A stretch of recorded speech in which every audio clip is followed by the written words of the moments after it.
CIST le moment le plus horrible de ma vie. Dans un nouveau documentaire qui lui est consacré, Loana se raconte. Dans celui-ci, diffusé jeudi 11 mars à 21h15 sur C8, dont un premier extrait a été dévoilé sur les réseaux sociaux de la chaîne, l'ancienne gagnante de Love Story retrace son parcours, sa descente aux enfers, et revient notamment sur sa grossesse non désirée et l'abandon de sa fille.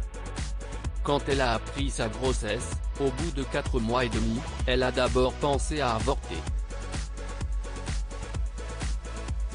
Mais elle a rapidement changé des vies après une première échographie. J'ai vu ses petites mains, ses petits pieds.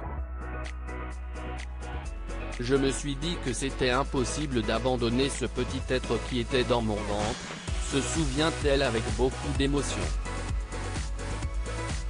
Cependant Loana, qui ne menait pas une vie stable à l'époque, a fait le choix de mettre sa fille à l'adoption dès sa naissance. Je me suis dit qu'il lui fallait un avenir plus serein, CIST pour ça que je l'ai placée, explique-t-elle.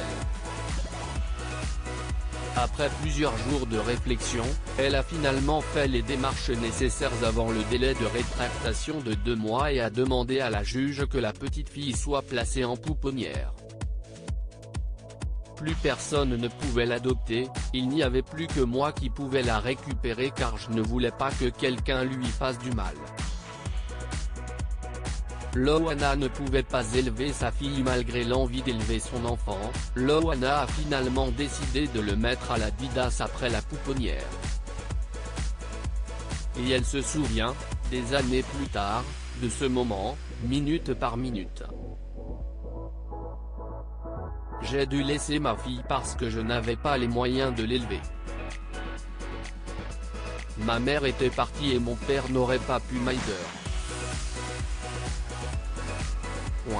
Je crois que CIST la chose la plus horrible.